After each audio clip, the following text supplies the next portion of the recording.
Alors, shalom à tous. C'est le frère Édouard. Alors, avant toute chose, je vais vous demander de vous abonner. Ça ne prend que 5-6 secondes, pas plus. Je vous attends. Abonnez-vous. Vous appuyez là où c'est écrit s'abonner. Et ensuite, vous appuyez sur la cloche de notification. Comme ça, vous allez pouvoir recevoir tous les enseignements que je fais. Et même, vous pourrez aussi consulter ceux qui sont déjà en ligne. De plus, je vous ai dit que je préparais j'avais déjà commencé, j'ai commencé à préparer un sujet sur la Genèse, où je vais explorer les profondeurs de ce livre de la Genèse, Bereshit, où vous entendrez des choses que vous n'avez jamais entendues de toute votre vie. Peu importe le nombre d'années d'ancienneté ou votre ministère dans le corps de Christ, je vous dis qu'il y a des choses que vous n'avez jamais entendues, que vous allez entendre, mais pour cela, il faut vous abonner. Donc, si vous ne voulez pas rater ces enseignements, abonnez-vous, je vous ai attendu, donc je pense que c'est fait maintenant. Alléluia.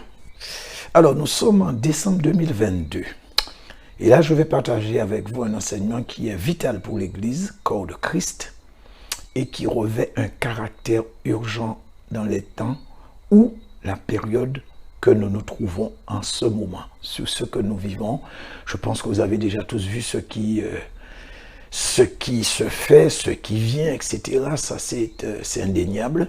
Et le Seigneur est en train de tirer la sonnette d'alarme, pardon. Tous les compteurs sont au rouge. Parce que l'année 2023, c'est une année vraiment de jugement que le Seigneur a dit sur l'Église. Alors, le titre de mon message, c'est « Comment démasquer les vrais enfants du Satan dans l'Église ?» Alors, vous avez vu que j'ai mis « vrai » entre guillemets, ce n'est pas pour rien. Comment démasquer les vrais enfants du Satan? Donc là, je parle de vrais enfants, je ne parle pas de personnes qui ont des démons ou ceux qui travaillent pour le diable. Je parle de vrais enfants du Satan. Alors, concernant cet enseignement, effectivement, le titre est très évocateur. C'est vrai qu'il y a des enseignements qui sont urgents, il y a aussi ceux qui sont prioritaires, effectivement. Mais on va dire que celui-là, il représente les deux, prioritaires et il est urgent en même temps. Parce que si ça avait été fait comme le stipule la Bible, il n'y aurait jamais eu des infiltrés, je les appelle des infiltrés, même pas un seul dans, je ne veux pas dire le corps de Christ, mais je veux dire dans les assemblées. Et de plus, l'Église ne serait pas dans l'état où elle est en ce moment. Alors, c'est vrai qu'il y a eu des déviances doctrinales, c'est un fait, ça, on ne peut rien contre ça, c'est, entre guillemets, un peu normal. Mais au moins, on aurait eu des agents du diable en moins. Donc, quand vous avez dérive doctrinale, interprétation, théologie, et vous avez encore des agents du diable, ça fait beaucoup, je pense. Et je pense que vous raisonnez comme moi. Et en fait, c'est de ce que je parle, en fait. Les démons qui ont une apparence humaine, ce sont de vrais démons qui ont une apparence humaine. Ils ne seraient pas dans l'Église, ils ne seraient pas en train de prêcher, d'enseigner et aussi dans l'assistant. Voilà. Enfin, ou du moins parmi les assistants. Alors, pour ce qui est des scandales, oui, il y en aura toujours, car la Bible le dit. Mais vous savez, même si on aurait eu des scandales, mais au moins, comme je vous l'ai dit, on n'aurait pas eu les enfants du diable parmi nous. Alors, ce qu'il faut comprendre, c'est que ceux du malin, ils ne font pas partie du corps de Christ. Ils ne font même pas partie des humains. Ce sont de véritables, comme je vous ai dit, de vrais enfants du malin. Ils sont présents sur terre, ils sont semblables en tout point de vue aux humains, mais ils ne sont pas de la race des humains. Et ils sont parmi nous depuis le commencement. Vous savez, le Seigneur donne beaucoup de révélations. c'est vrai, malheureusement, il y en a ceux qui ne prennent pas ça au sérieux, malheureusement. Mais c'est vrai aussi que le diable utilise des gens pour donner des révélations, mais ce sont de fausses révélations, ou bien des révélations avec des demi-vérités. Mais effectivement, ce que je vous dis, c'est la vérité vraie. Alors, c'est vrai, malheureusement, beaucoup ne croient pas. Ça, c'est vrai. Il y en a d'autres qui sont sceptiques. Pourtant, la Bible nous met en garde contre eux, justement. Et elle nous dit très clairement qu'ils sont parmi nous, dans les assemblées, lors des rassemblements, dans notre vie quotidienne. Pardon. Ils forment des couples hybrides. Vous avez un humain avec un enfant du malin. Alors, quand je dis un humain avec un enfant du malin, je parle d'adultes, hein. Tout comme quand on dit les enfants de Dieu, il y a que ce soit des petits-enfants, des moins jeunes ou des adultes. Donc, c'est de ce que je parle. Quand je dis un humain, un enfant du malin, c'est ça. Donc, c'est un couple, je vais dire, hétéroclite, mixte. Donc, vous avez 50% humain, 50% démons. Et ça, je vous dis, c'est la vérité vraie. Et effectivement, nous allons voir les versets qui en parlent. Vous allez, je vais partager avec vous des versets, mais sous un autre angle, bon, que peut-être vous n'avez pas eu l'occasion d'entendre. Et vous savez véritablement quel est le problème du chrétien. Moi, je vais vous dire quel est le problème du chrétien.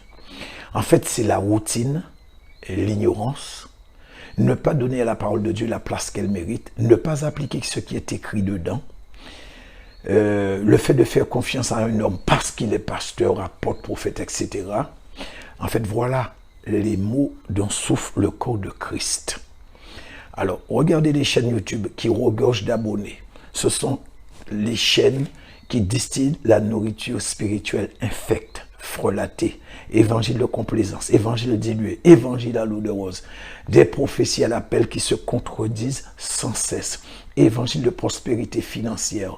Voilà, ce sont ces chaînes qui ont le plus d'abonnés. Mais quand il s'agit d'enseignement qui va aider à gagner le ciel, ils n'en veulent pas. Entre-temps, le diable et ses démons se donnent à cœur joie. Ils dansent, ils sont contents. Pourtant, beaucoup suivent ce type d'évangile depuis des lustres et leur vie est au même point, au même stade. Certains des serviteurs s'enrichissent sur le dos. Bon, ça peut être de vrai aussi, hein, comme ça peut être aussi de faux. En tout cas, ils s'enrichissent sur le dos de ces chrétiens. Et eux, ils continuent de les engraisser.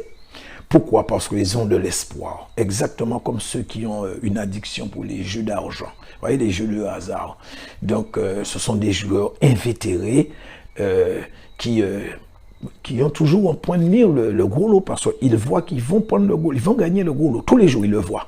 Donc, ils vont jouer sans arrêt et à chaque tirage, ah, tiens, mais ça alors, ah, il me manquait que ce numéro-là. Et dire que j'avais déjà mis, je l'ai enlevé, j'ai mis un autre numéro, j'aurais dû. Et vous voyez, tous les jours comme ça ne s'arrête pas. Vous voyez, donc ils gardent espoir pour le prochain tirage. Et ça, depuis des dizaines d'années. Mais jusqu'à la journée d'aujourd'hui, rien, niet. Ils sont endettés, ils ne peuvent même pas s'acheter une paire de chaussures, car ils gardent l'espoir. Moi, je suis un ancien joueur, je sais ce que je dis. Parce que tout ce que je fais, je le fais à fond. Je suis un peu perfectionniste, voilà, c'est pour ça que je le dis. Donc, vous savez, c'est exactement ça avec le chrétien. On aurait dit qu'ils ont lu dans la Bible, recherchez premièrement l'argent, le confort, une épouse, un mari, un bon salaire, et ensuite la vie éternelle vous sera donnée. Pour moi, c'est ce qu'ils ont lu. Ou du moins, c'est ce qu'ils ont dû comprendre. Je ne sais pas, peut-être, c'est possible. En tout cas, moi, personnellement, je n'ai pas lu dans la Bible, faute de prophétie, mon peuple périt, mais faute de connaissance, mon peuple périt.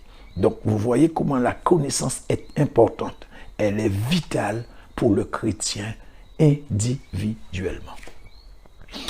Alors, je vous disais que, concernant notre sujet du jour, la Bible, elle est très claire là-dessus. Et ce n'est ni symbolique, ni métaphorique quand elle en parle. Il y a vraiment les enfants du Satan, tout comme il y a les enfants de Dieu. Ceux du Satan sont mélangés avec le reste de l'humanité. Ils sont partout où il y a des humains, y compris dans l'Église, comme je vous l'ai dit. Sauf que, comme je vous l'ai dit aussi, ils ne font pas partie du corps de Christ. Mais ils sont présents physiquement dans les assemblées. Et vous allez voir, je ne dis pas que tous, hein, mais pour la plupart, vous allez entendre, c'est eux qui crient « Alléluia, Alléluia, gloire à Dieu ».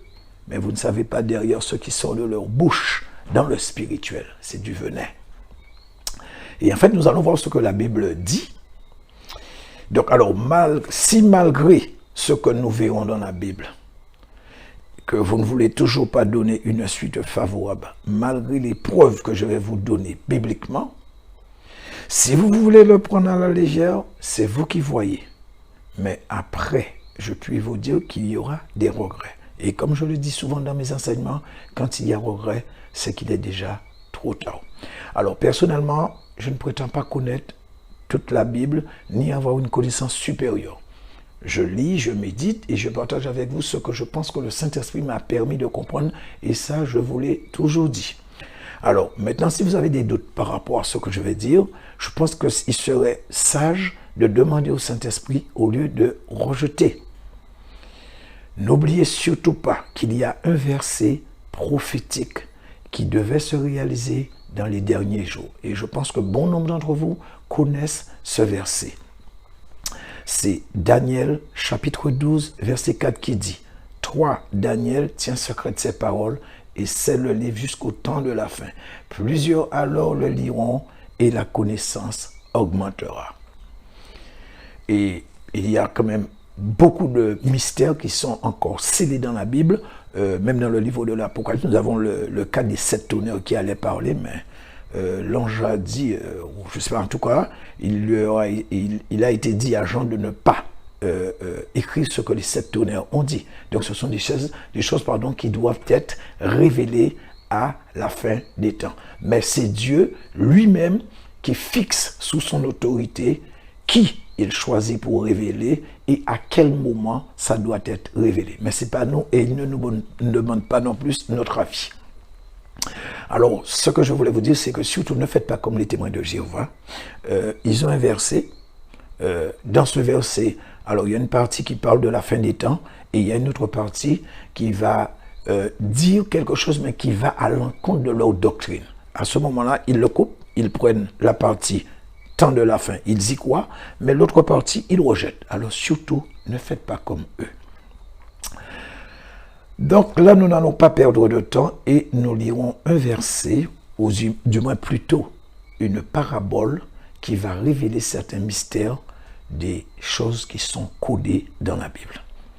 Et c'est dans le livre de Matthieu. Donc il s'agit d'une parabole que vous connaissez bien et que vous connaissez tous. C'est dans Matthieu chapitre 13. Alors ce sont les versets 24 à 30. Ensuite nous lirons 34 à 35 et nous finirons par les versets 36 à 42, toujours de ce même Matthieu, chapitre 13. Alors, il est écrit, au verset 24, il leur proposa une autre parabole et il dit, donc c'est le Seigneur, le royaume des cieux est semblable à un homme qui a semé une bonne semence dans son champ. Mais pendant que les gens dormaient, son ennemi vint, sema de l'ivraie parmi le blé et s'en alla. Lorsque l'herbe eut poussé et donné du fruit, l'ivraie parut aussi. Les serviteurs du maître de la maison vinrent lui dire, « Seigneur, n'as-tu pas semé une bonne semence dans ton champ? D'où vient donc qu'il y a de l'ivraie » Verset 28, il leur répondit, « C'est un ennemi qui a fait cela. » Et les serviteurs lui dirent, « Veux-tu que nous allions l'arracher » Verset 29, il dit, « Non. » dit-il, « De peur qu'en arrachant l'ivraie, vous ne déracinez en même temps le blé. » Verset 30, « Laissez croître l'ensemble, l'un et l'autre, jusqu'à la moisson, et à l'époque de la moisson, je dirai au moissonneur, arrachez d'abord l'ivraie et liez en gerbe pour la brûler, et liez-la en gerbe pour la brûler, mais amassez le blé dans mon grenier. Parole du Seigneur. Donc là, le Seigneur donne la parabole, mais l'explication, il va le leur donner en privé. Et si ce n'était qu'une simple parabole, on pourrait se poser la question, pourquoi donner l'explication en privé si ce n'était qu'une simple parabole? Alors la réponse nous est donnée dans les versets 34 à 35. Et par contre, je vais vous demander d'être très attentif à ces deux versets, car le fondement même de cet enseignement se trouve dedans. Ce sont les versets 34 et 35, toujours de ce même Matthieu 13. Il est dit, Jésus dit toutes ces choses aux troupes en similitude et il ne leur parlait point sans similitude ou parabole, ça dépend de la version. Verset 35, afin que fût accompli ce dont il avait été parlé par le prophète en disant, j'ouvrirai ma bouche en similitude, je déclarerai les choses qui ont été cachées dès la fondation du monde.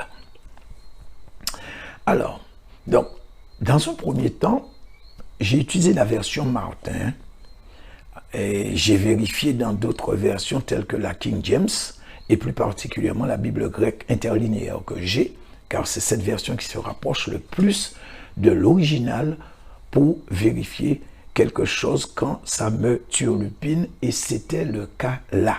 C'était vraiment ce cas-ci. Alors, parce que quand j'ai commencé, ou du moins quand j'ai lu le verset 35, je sentais qu'il y avait quelque chose au niveau de la traduction, pardon. Pour moi, c'était pas bon du tout. Et effectivement, donc je parle de la version seconde. Hein, quand j'ai lu dans la version seconde, il y avait un problème. Et effectivement, la version seconde n'est pas correctement traduite.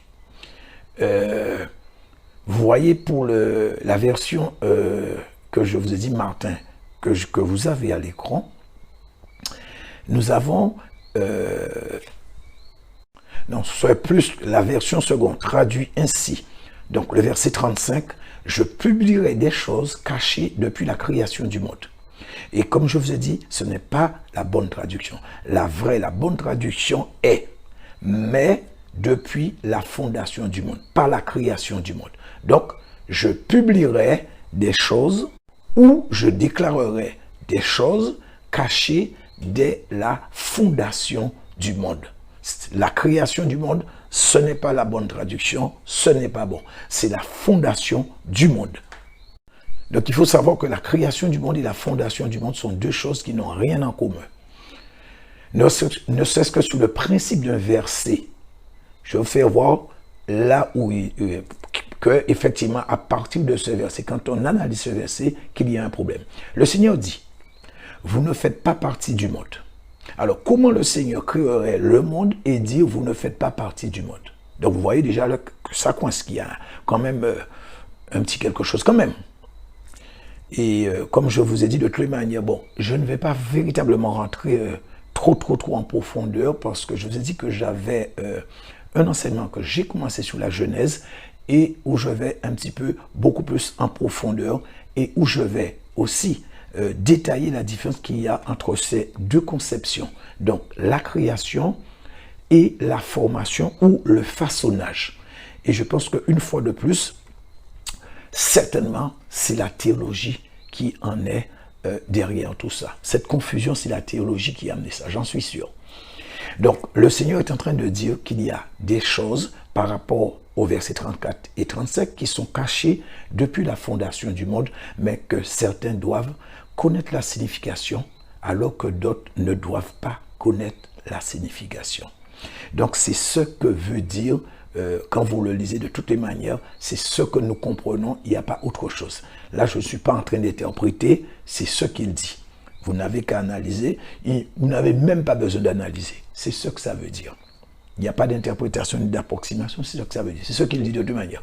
Je le dis avec mes mots, mais c'est exactement ce qu'il dit.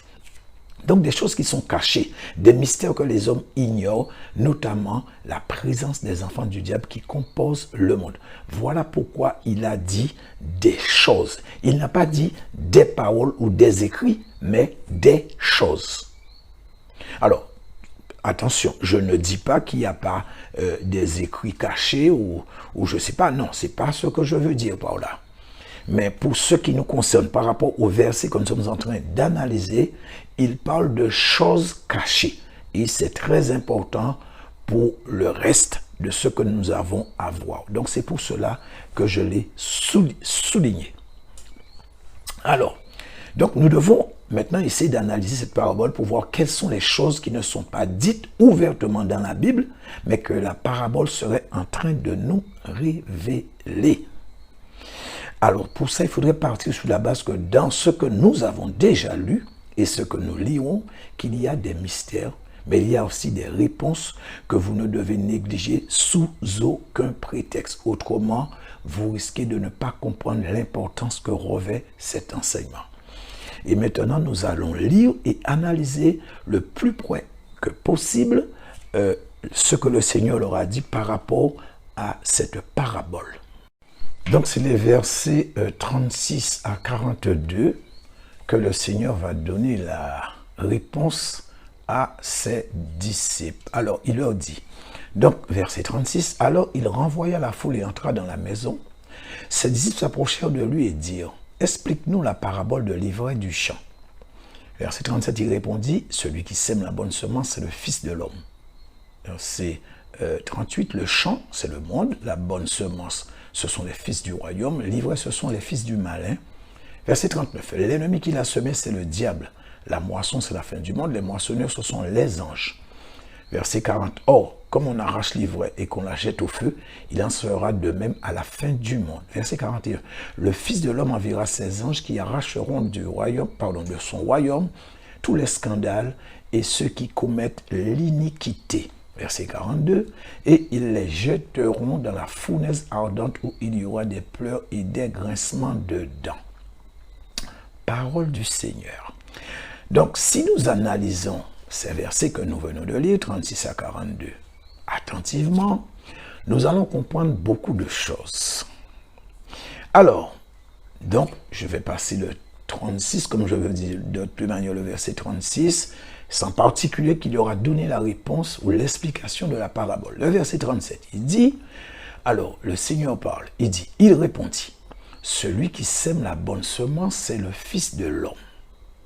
Alors moi, la question que je vais vous poser, est-ce que le Fils de l'homme existe? Oui, il existe. Et il s'appelle Jésus-Christ de Nazareth. Le verset 38. Le champ, c'est le monde, la bonne semence, ce sont les fils du royaume, l'ivraie, ce sont les fils du malin. Alors je continue à vous poser des questions.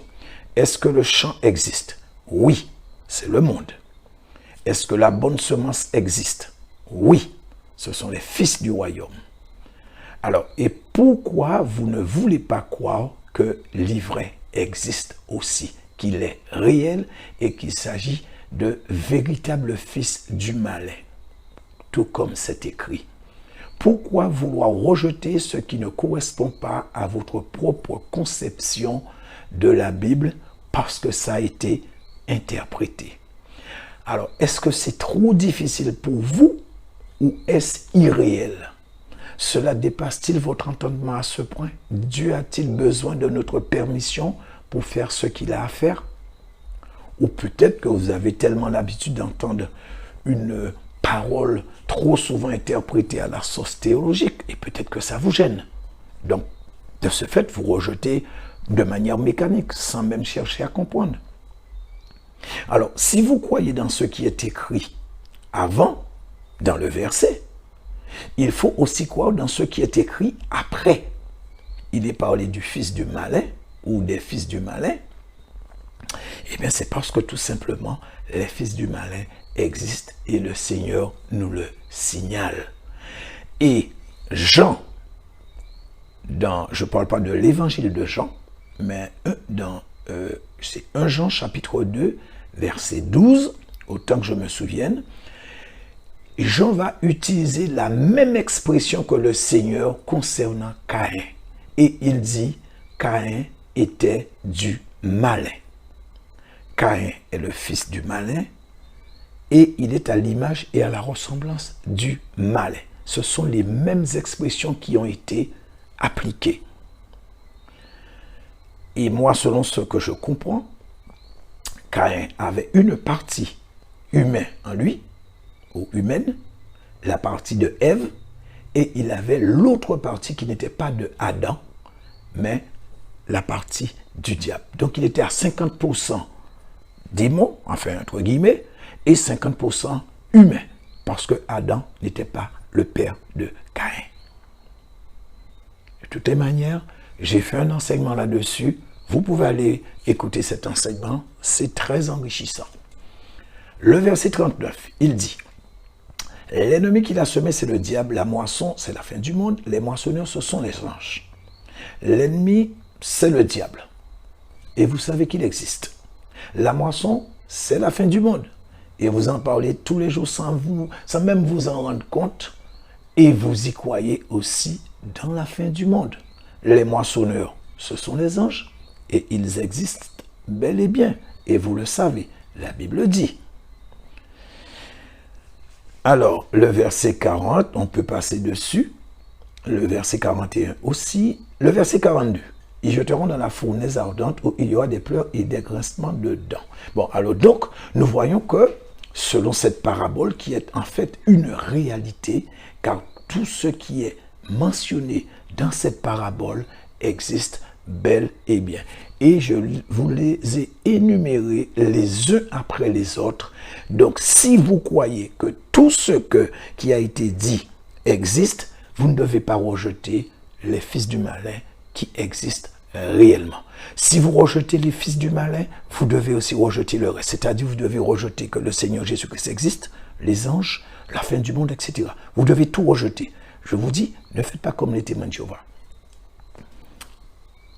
Alors, par rapport au sort réservé à l'ivraie, le Seigneur, c'est-à-dire pour revenir sur ça, ou du moins pour pouvoir vous l'expliquer d'une autre façon, le Seigneur n'a-t-il pas dit qu'il ne faisait exception de personne? Oui, il l'a dit.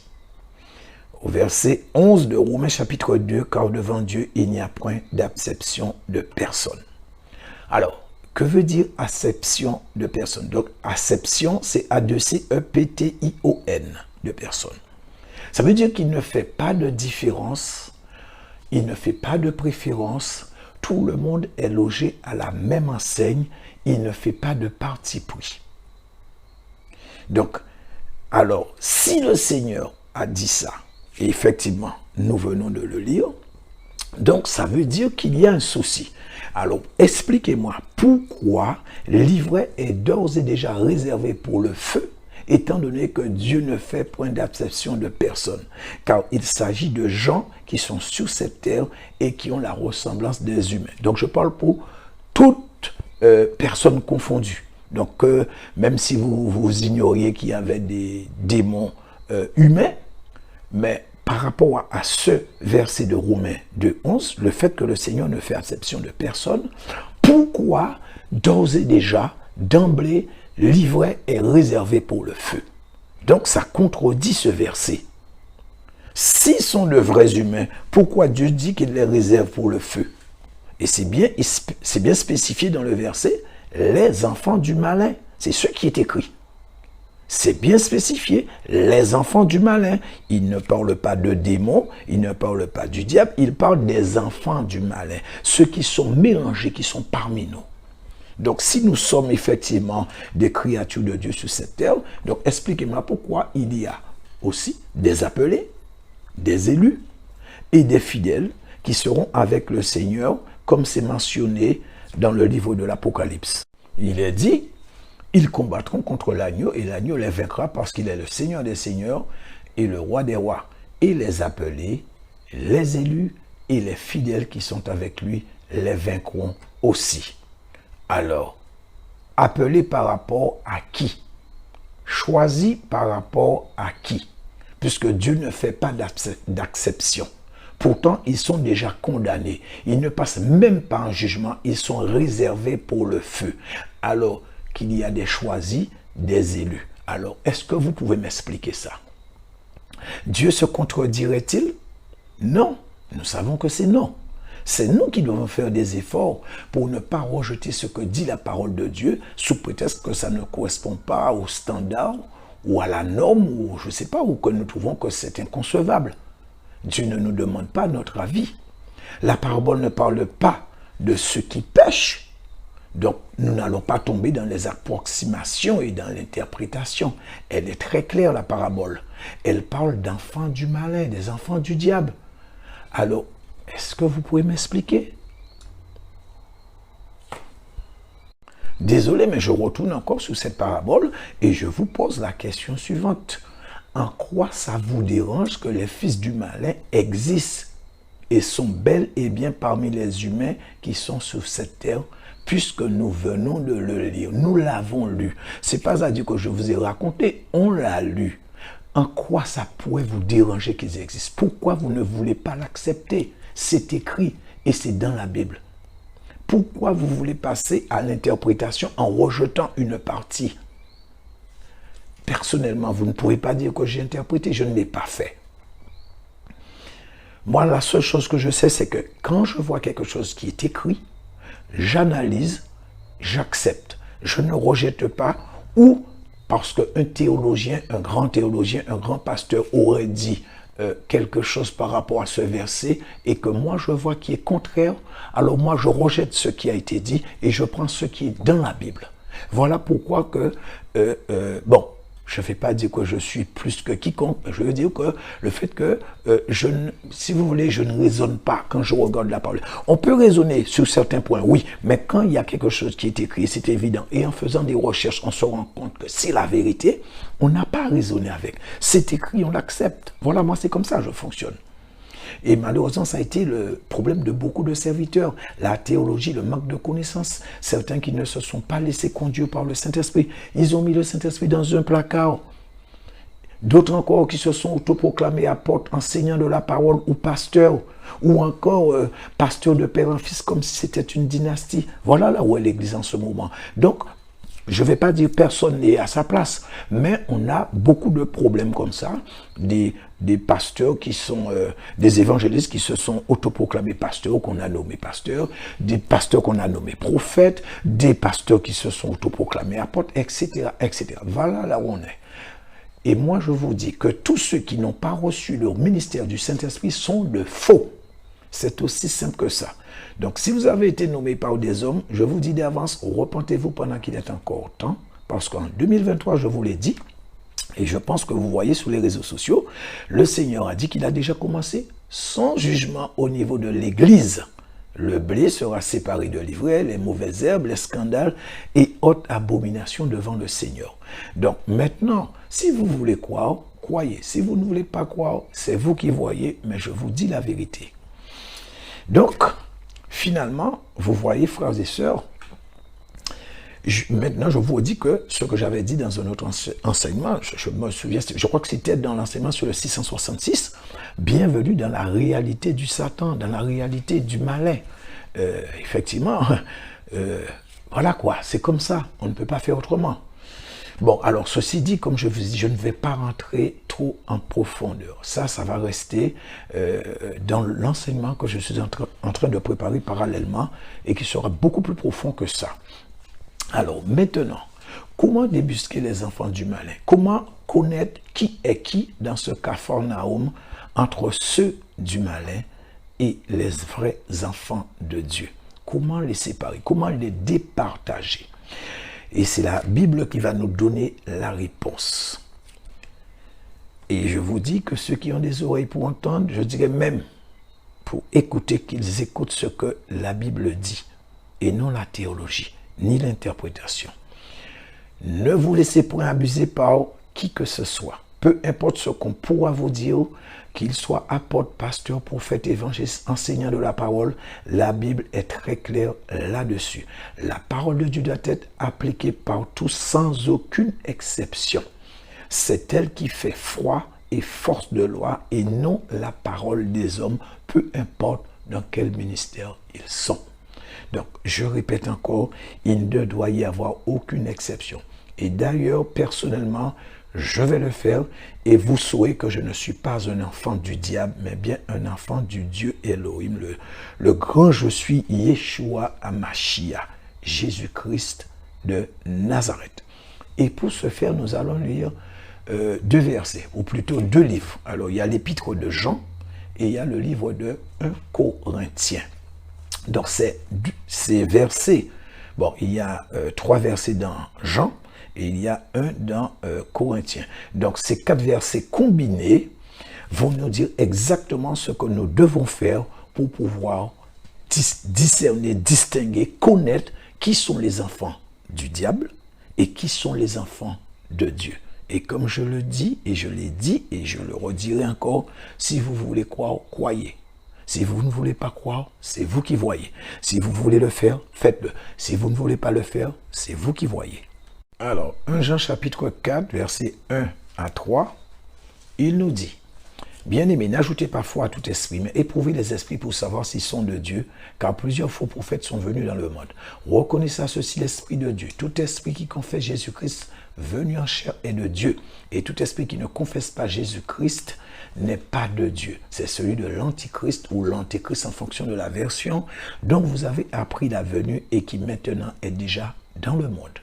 Et 1 Corinthiens 12:3 nous dit, c'est pourquoi je vous déclare que nul, s'il parle par l'Esprit de Dieu, ne dit Jésus est anathème et que nul ne peut dire Jésus est le Seigneur si ce n'est pas le Saint-Esprit, si ce n'est pas le Saint-Esprit.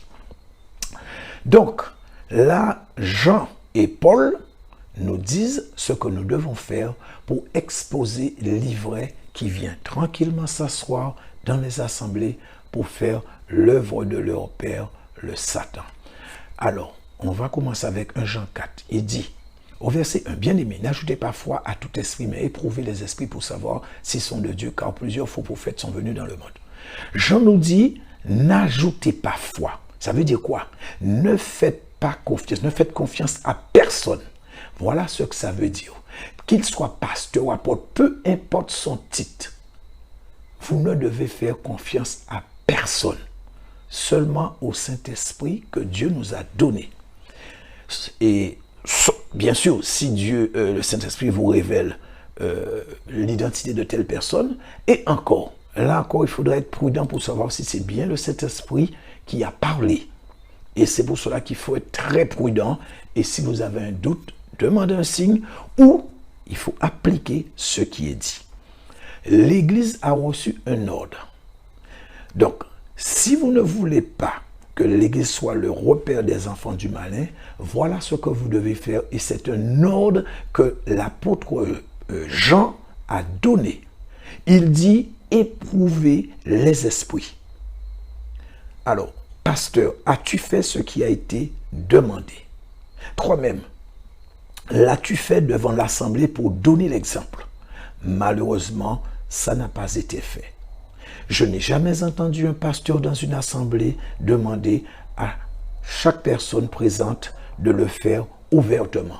Ni je n'ai jamais vu un serviteur, qu'il soit de Dieu ou du diable, peu importe, je ne sais pas, venir et faire ce que Jean a dit de faire.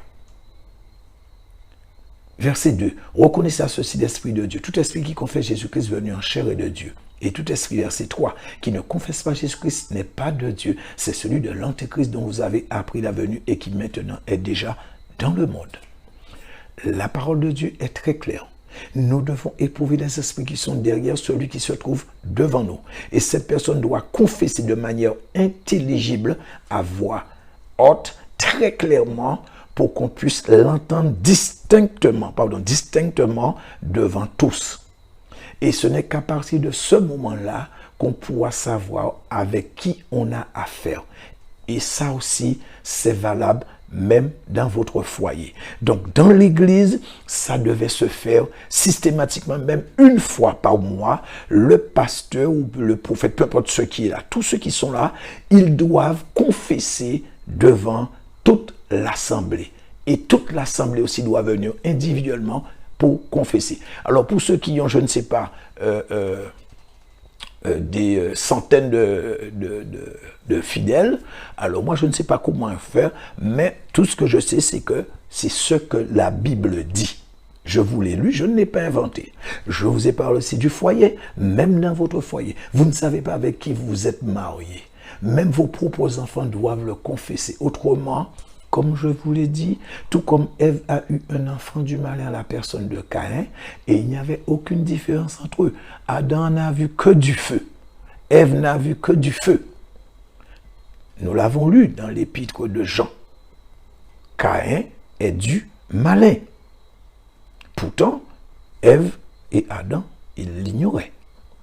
Donc, si votre mari est un homme violent, ne cherchez pas d'histoire. Vous dites simplement à Dieu, Seigneur, tu connais mon mari, il est violent, mais voilà ce que dit ta parole. Mais étant donné que tu nous demandes de rechercher la paix autant que cela dépend de nous, alors, s'il te plaît, révèle-moi si cet homme est du malin ou si il est de toi.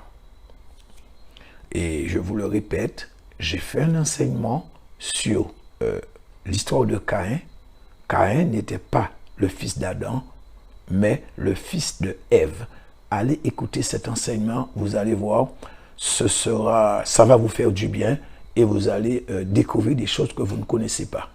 Surtout, ce n'est pas parce que ce n'est pas la norme ou le standard ou que ça n'a pas l'habitude d'être prêché ou certains l'ont rejeté parce qu'ils n'ont pas compris que vous devez aussi rejeter. Nous devons toujours nous référer à ce que dit la Bible. Et la Bible nous dit, ce qui a été, c'est ce qui sera. Voilà ce que dit la parole de Dieu. Ça s'est produit au commencement, ça se refera. Les chances que vous ayez sous votre toit un enfant du malin sont très élevées. Les chances que vous soyez marié avec un enfant du Satan, un vrai démon habillé en humain, les chances sont aussi assez élevées. Bon, maintenant, vous faites comme vous voulez. Si vous ne voulez pas croire, c'est vous qui voyez. Mais au moins, vous aurez entendu. Vous avez entendu. Personnellement, j'avais entendu une émission qui disait aux États-Unis qu'il y avait un homme anormalement élevé de jeunes filles vierges qui se sont retrouvées enceintes. Des jeunes filles qui étaient vierges et qui se sont retrouvées enceintes. Et comme nous savons que le Satan est un copieur, Marie a donné naissance à Jésus alors qu'elle était vierge, alors le malin fait la même chose, c'est un copieur. Nous savons, la Bible le dit. Et personnellement, ce qui me concerne, je vais faire ce que je vous ai dit, je vais passer à la phase application par rapport à ce que Jean dit. Il nous donne un commandement, il nous donne un ordre. Et si cet ordre, ce commandement avait été appliqué depuis le début et ça avait été fait systématiquement, je vous dis que l'Église ne serait pas dans l'état où elle est en ce moment. Je vous dis la vérité, l'Église ne serait pas dans cet état. Maintenant, dans l'Église, vous ne savez pas qui est enfant de Dieu et vous ne savez pas qui est enfant du malin. Mais avec ce que j'ai donné là, maintenant, vous savez ce que vous devez faire. Si vous voulez le faire, faites-le. Si vous ne voulez pas le faire, c'est vous qui voyez. Mais n'oubliez pas que je vous ai dit que nous étions entrés dans le temps où Dieu donne des révélations. C'est le temps où Dieu met à nu les choses. C'est le temps où il est en train d'exposer l'ivraie. Donc, si vous voulez rejeter, c'est vous qui voyez. Alors, je commence. Moi, Édouard Vidocin, serviteur de Dieu, je confesse que Yeshua HaMashiach, alias Jésus-Christ de Nazareth, est le Fils de Dieu, venu en chair, mort et ressuscité le troisième jour. Il est monté au ciel et s'est assis à la droite de la majesté divine, à la droite du Père, et qu'il est Seigneur des Seigneurs. Voilà ce que Jean nous demande, car aucun des enfants du Satan ne peut faire ça. Voilà ce que devait faire systématiquement dans toutes les églises, je vous l'ai dit tout à l'heure là, au moins une fois par mois. Car personne ne sait à quel moment qu'un serviteur de Dieu, je parle de vrai serviteur, pourrait se détourner. Parce qu'il peut être enfant de Dieu, s'il se détourne, il passe au camp de l'ennemi, il n'aura pas le droit de le dire non plus. Et à ce moment-là, même s'il est enfant de Dieu, si il l'avait fait le mois précédent et il ne peut pas le faire ce mois-ci, eh bien vous saurez qu'il est passé au camp de l'ennemi. Et si il le fait, je peux vous dire que ça ira très très mal pour lui parce que le diable ne va pas lui dire merci. Je vous le dis, il y a ceux qui ont témoigné de ça. Je sais ce que je vous dis. Alors toutefois, je voudrais apporter une petite précision. Alors, ce n'est pas parce que la personne n'a pas confessé ces choses, comme je vous dis, que forcément peut-être qu'il serait à 100% un enfant du diable. Je viens de vous le dire tout à l'heure là. Parce qu'en fait, il y en a ceux qui ne sont pas encore entrés dans la bergerie du Seigneur. Et ils ne connaissent pas leur vraie identité, ils ne connaissent pas leur vraie nature, ils ne savent pas qu'ils sont enfants de Dieu. Et donc, ils sont chez l'ennemi, ils peuvent venir à l'église et ils peuvent ne pas confesser parce qu'ils ne savent pas encore qui ils sont. Mais en fait, le Seigneur permet ce genre de choses afin qu'ils puissent avoir une certaine connaissance de ce qui se passe dans le royaume des ténèbres et qu'ils puissent venir témoigner pour l'Église. Et à partir de ce moment-là, pour ceux qui veulent écouter, donc, ils vont écouter et ils vont passer à la phase pratique par rapport à ce qu'ils ont entendu. Mais malheureusement, beaucoup ne croient pas à ce genre de témoignage et par conséquent deviennent de facto des cibles privilégiées pour les démons à cause de leur ignorance, de leur négligence et de leur légèreté. Et après, malheureusement encore, ils appellent sans cesse pour avoir des prières. Priez pour moi, j'ai besoin de prière. Sans cesse, ils appellent, ils ont besoin de prière.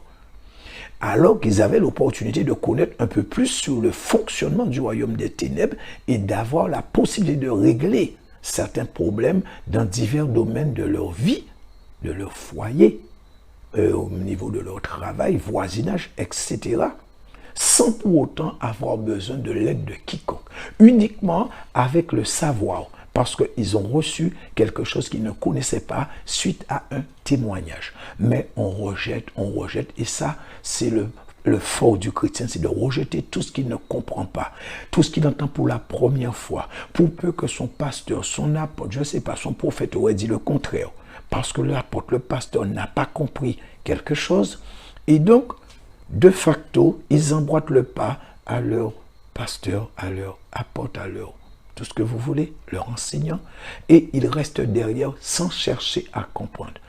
Et malheureusement, ils sont en train de stagner, voire ils sont en train de faire machine arrière toute. Pourquoi? Parce qu'ils ont eu l'opportunité, mais ils l'ont rejeté.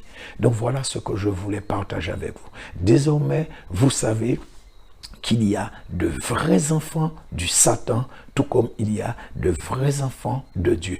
Et que ces vrais enfants du Satan, ils ressemblent aux enfants de Dieu pour ce qui est de l'aspect physique. C'est pour cela que le Seigneur a pris comme image le blé et l'ivraie, parce que ces deux trucs-là, ça se ressemble à une certaine distance. Si vous ne vous y connaissez pas, vous risquez de confondre les deux. Moi-même, ça m'est arrivé, j'ai regardé, j'ai pas vu la différence.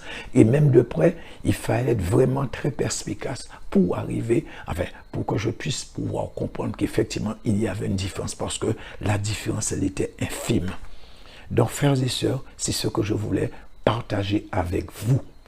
Donc, maintenant, je vais vous demander ce que je vous ai demandé au commencement.